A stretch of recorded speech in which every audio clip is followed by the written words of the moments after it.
Good afternoon. The Select Committee on Economic Growth and Employment will come to order. Madam Secretary, please take the roll. Senator Lee. Present. Senator Weiner. Senator Menendo. Senator Gustafson. Senator Kekeffer. Senator Brower. And Chair Kewin. Here. I think so. Thank you, Madam Secretary. Please mark those present when they arrive. Good afternoon. We'd like to welcome Ms. Randy Levine and the American Institute of Architects for being here today to present to us. With no further ado, please feel free to go. Well, good afternoon, everyone. Good afternoon, everyone. I am Randy Levine, Executive Director for the American Institute of Architects, Nevada Chapter. I want to thank Senator Kewin and the members of the committee for inviting us to be here today to provide information that we hope will be helpful to the committee in resolving the state's financial crisis and structuring a successful future for the citizens of Nevada. The Nevada chapter of the American Institute of Architects is dedicated to designing and building strong, livable communities in our state. And while it is vital to get the design and construction industries back to work, we know that we cannot build strong communities until we have a stable and strong economy and an educated workforce.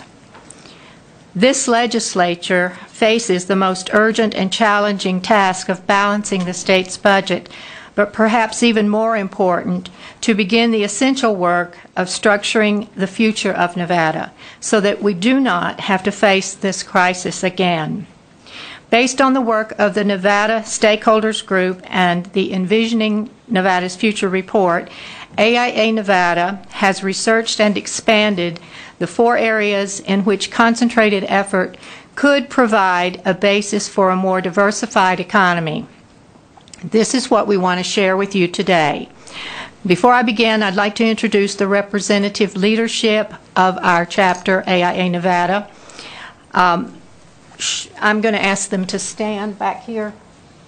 Sean Coulter, AIA, he is president of the Nevada chapter.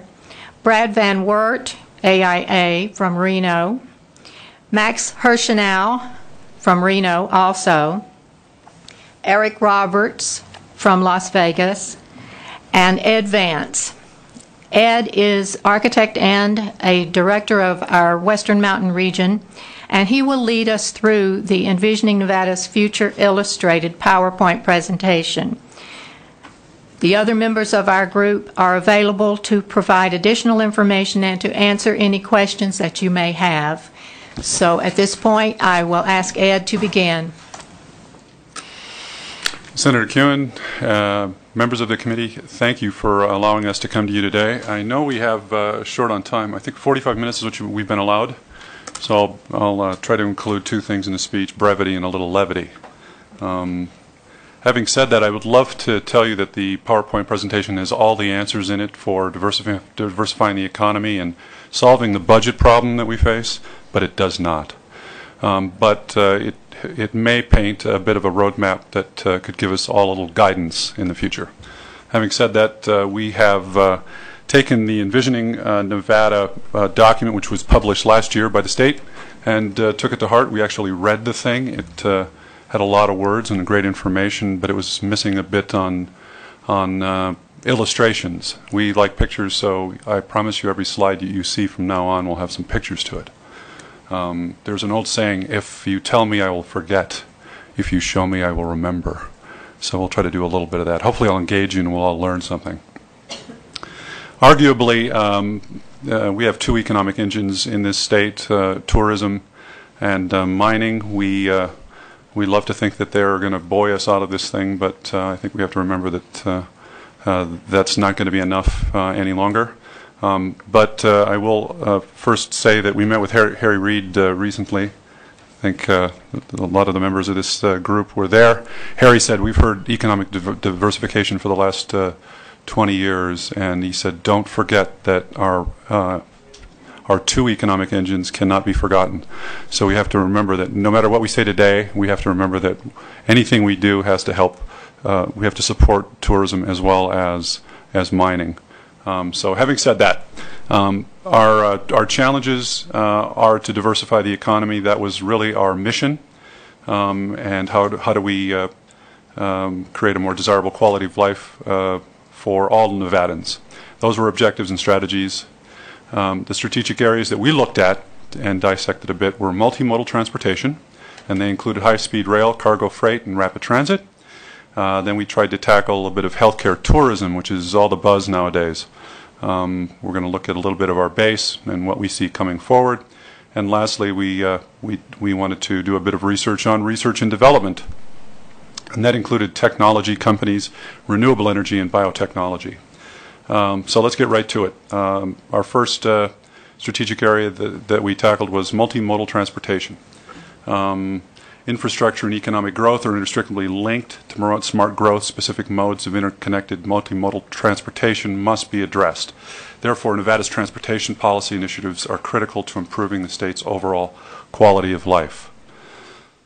Part of our real objectives were to maintain Nevada's lead over the nation in the quality of its infrastructure, diversify the state's transportation network to encourage our sustainability, and strengthen Nevada's connection to communities throughout the Intermountain West.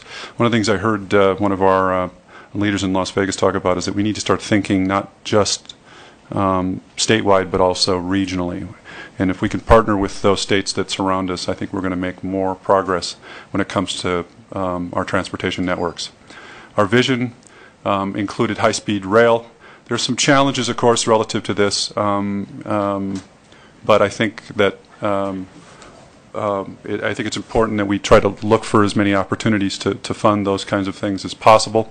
Cargo freight is another thing we needed to look at. Truckers are the third largest motorist group using our highways, and after commuters and tourists.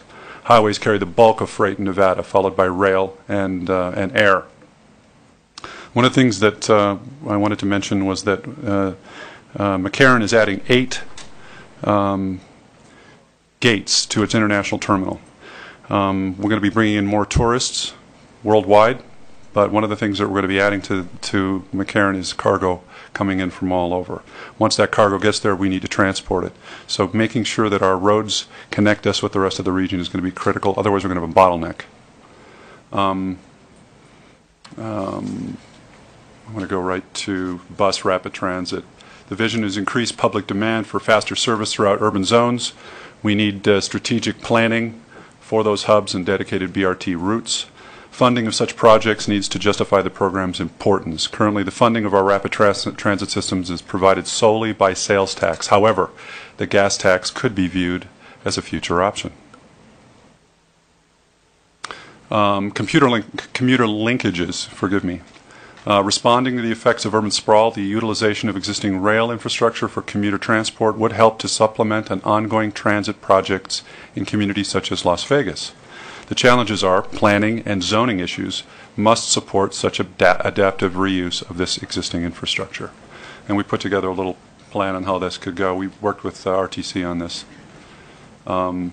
Interesting, all modes lead to Las Vegas. Conclusion that we reached was that the unique position in which Nevada, specifically Las Vegas, sits between the Pacific Coast and the Intermountain West presents an exclusive opportunity for our community to advance as a regional destination.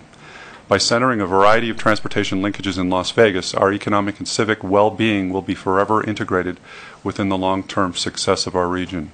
We're going to get into something now that the I-11 corridor. She's kicking me under the table there. What is that telling me? Need to move it along, I guess. I-11 is a corridor that everyone knows about. It is a corridor that is almost completed. Goes from Canada all the way to Mexico. It's called the Canamex corridor, and it's kind of shown on this diagram right about here. We actually let me back up for a second, see if it's shown here. We didn't really bring it up here. Nope. And that Canamex corridor, once that cargo arrives at McCarran, as I mentioned earlier, it needs to get out. And anybody that's traveled that corridor from Arizona to Vegas realizes it ends. And so we need to finish it. It's the only bit that's left is between us and Phoenix. And the quality of that corridor really has been determined by somebody in the Roosevelt administration, if I'm not mistaken. So we need to work with the state of Arizona and finish that corridor if that corridor is to be properly utilized. The next area of focus that we decided to tackle was healthcare tourism. That's all the buzz nowadays. Healthcare tourism is the business of traveling domestically or abroad to seek out the best quality care for medically necessary and elective procedures. Nevada is a natural for this industry. Creating economic diversification is obviously our goal, but the objective is to increase the support for and promote medical education. So we want to adequately fund, and this is going to be a touchy subject, develop university programs within the UNLV, UNR, NSC, and CSN programs for all medical education. So we've got to maintain those high levels of students coming out of those schools so that these companies or programs that we're trying to attract have the talent and the human capital to support them. So we can't have one without the other. So we need to focus our attention on attracting centers of medical excellence. So providing incentives to centers of medical excellence to expand operations or to branch out to Nevada is essential. And a great example of that is the Cleveland Clinic, which we now have attracted to the Las Vegas area, but it's just a seedling and we need to let that germinate, so we need to cultivate it. Providing quality health care to all Nevadans is another goal.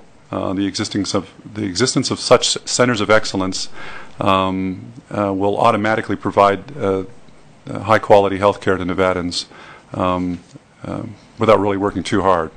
Some of the existing base that we already have, and I love to work on what we already have.